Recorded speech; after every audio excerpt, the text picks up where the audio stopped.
What's up, guys? This is the Gospel According to Mark with a C. He is I, and I am he. Just taking some time to tell you exactly what's on my mind. Thank you for joining me once again, my friends. And as always, I invite you guys to like, to share, and to subscribe. And of course, hit the notification ding so you get all of those notices for when I drop these glorious videos. And of course, guys, remember there's a super thanks feature on all of my videos. So if you want to, you can contribute to the channel. It lights up your comment. I see it, and I respond to every super thanks comment that I see. So thank you in advance, and just thank you for being here. It means a lot to me, guys.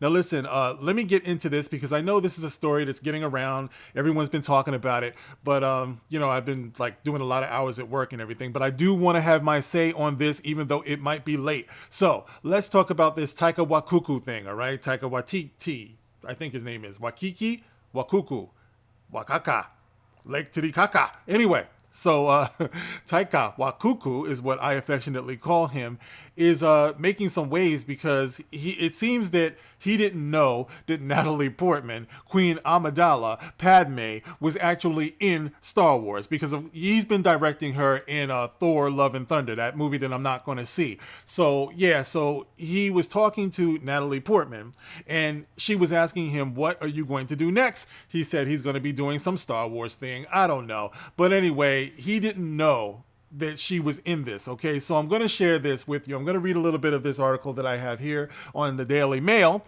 and we'll start with the headline, okay, so we can get into this so you can know what's going on for the sake of this channel, because I know you probably heard it someplace else, but you ain't heard it nowhere until you've heard it here, okay, so check it out. It says here, awkward moment that Thor director Taika Waititi forgets Natalie Portman was in the Star Wars prequels. Should we do another take?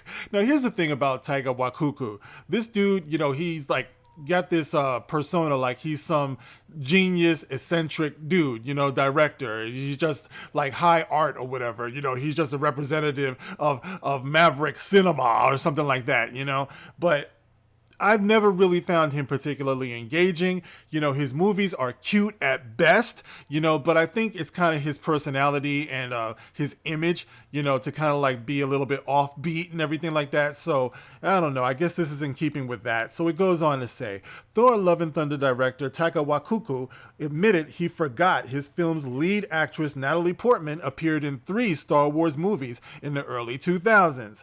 The New Zealand filmmaker, 46, said the gaffe was made worse by the fact that he is lined up to helm the next movie in the blockbuster sci-fi franchise. Waititi recalled his awkward conversation with the Oscar winner, 41, during an interview with Rolling Stone. And he says, he asked Portman if she ever wanted to appear in a Star Wars movie. I wonder if this was kind of like a pickup thing, like, hey, baby, I could put you in my next movie. Does that sound good to you, honey? You know what I mean? So he asked her if she ever appeared in a Star Wars movie, and she politely reminded him that she had already done 3.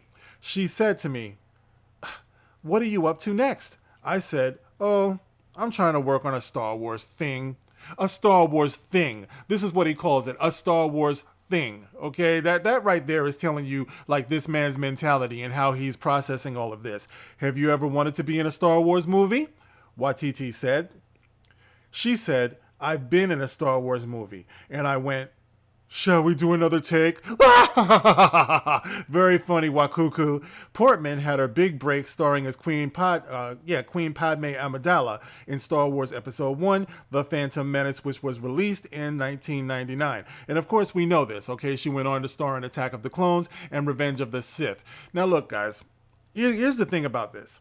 It's not so much that this dude forgot. And that's what he's saying. He forgot. Not that he didn't know, but at some point he's implying that he knew, but then he forgot. It's not so much that he forgot, is that he's telling this story like it's a cute thing. Like it's just something to laugh at. You know what I mean? And that's the thing that gets me about these people who are coming into Star Wars and Star Trek and all of the things that are going down the shitter these days, is that I've heard again and again that new Star Wars, new Star Trek, new Doctor Who, you know, all of these things, new Lord of the Rings, all of these things are being described as soulless.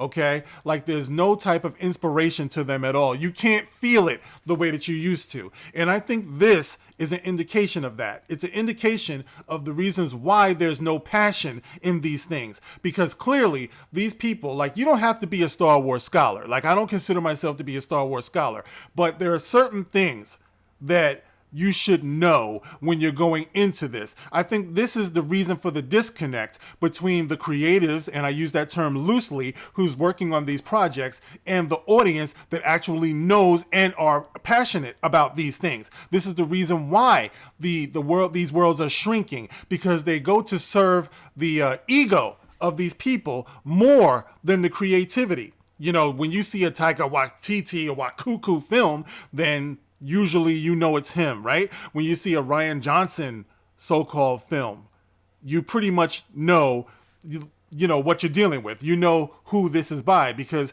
the flat jokes, all the corny shit that's in there, yeah, that's Rian Johnson, and knock off Quentin Tarantino wannabe, crackhead Quentin Tarantino, welfare recipient Quentin Tarantino is what Rian Johnson basically is. So he's always trying so damn hard, but never quite gets there. You know what I mean? And Taika Waititi, I would put him in that too. So you have all of these people who are using these projects like it's their vanity projects. Basically, that's what they're doing. They're turning it into something that they're going to try to put their stamp on. They don't have time. He said before, I don't have time to figure out what's going on with Star Wars. I don't have time to read the books. I don't have time to do the research.